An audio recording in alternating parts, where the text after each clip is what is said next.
What's up, guys? Welcome to my channel. Today we will be talking about the 5 eeriest photos I could find for you with some proof to back it up. So sit back and I hope everyone enjoys the show. Number 1 is Lord Combermere. Lord Combermere was a 73-year-old man visiting London when he was ran over by a horse-drawn carriage. Injuring both of his legs, he appeared to be recovering well. 6 weeks later, he even started walking on his own again with the assistance of crutches.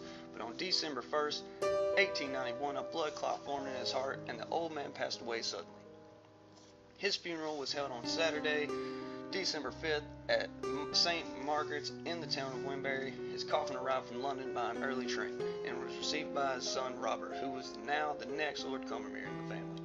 The late Lord Combermere was transported by a hearse straight to the church, where a large crowd of sympathizers and friends had much earlier gathered out of respect for the dead man. The service was short, starting at 2 o'clock, after waiting for some prominent mourners to arrive, after which Lord Combermere's mortal remains were deposited into the family vault located in the church.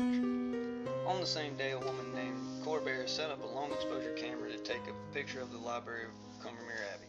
Located about 2 miles away from Wimberry, the timing of the matter was practical. Very few people were in the house, so the photo should not have been disturbed if left for long exposure. Miss Godard was staying in the Combermere Abbey with her brother and sisters. Her sister, Constance, titled as Lady Sutton, was renting the Abbey at the time. It wasn't until August of the following year, 8 months after Godard's shot of the library had been taken, that she had a chance to develop the plate with the picture, and what it showed puzzled her.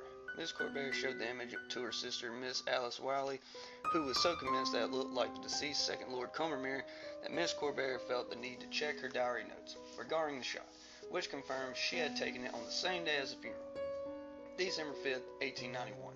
With further inquiry, she soon discovered that the delayed funeral service had in fact been held at the same exact time the shot in the library was exposed. Number 2 is Godard Squadron, Freddie Jackson. This intriguing photo, taken in 1919, was first published in 1975 by Sir Victor Godard, a retired RAF officer. The photo is a group portrait of Godard Squadron, which had served in World War I at the HMS Daedalus training facility. An extra ghostly face appears in the photo in the back of the airman position on the top row, fourth from the left. It can clearly be seen the face of another man. It is said to be the face of Freddie Jackson, an air mechanic who had been accidentally killed by an airplane propeller 2 days earlier. His funeral taking place on the day this photograph was snapped. Members of the squadron easily recognized the face as Jackson's. It has been suggested that Jackson, unaware of his own death, decided to show up for the group photo anyway.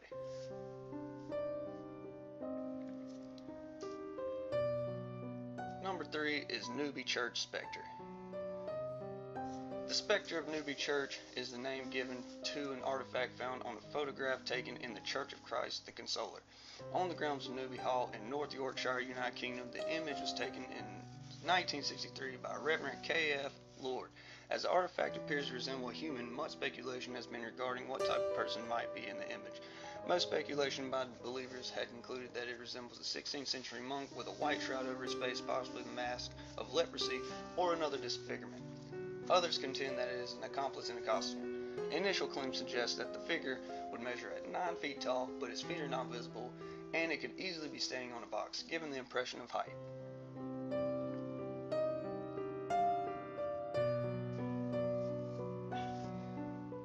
Number 4 is Robert A. Ferguson.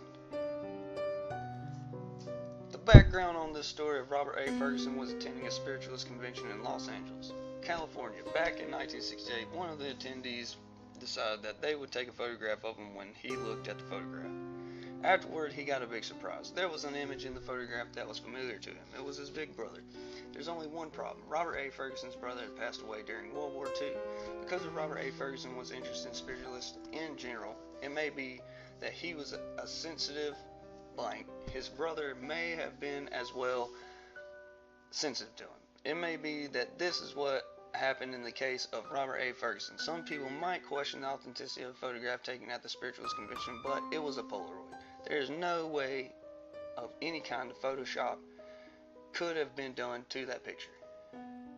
Number 5 is WIM Town Hall Ghost. WIM Town Hall Ghost is a building in the market town of WIM in Shropshire, England. It is currently used as a venue for music and dance concerts, films, stage shows, and exhibitions. The interior of the building was completely destroyed by a fire on 19th of November 1995. The incident became famous as a result of a black and white photo taken by amateur photographer Tony O'Reilly, which appeared to depict the image of a young girl in the doorway of a burning building. Locals averred that this was the ghost of Jane Churn, a young girl who was accused in 1677 of starting a fire in the same town. O'Reilly later denied claims that he had used special effects to add the girl into the image and that it was authentic.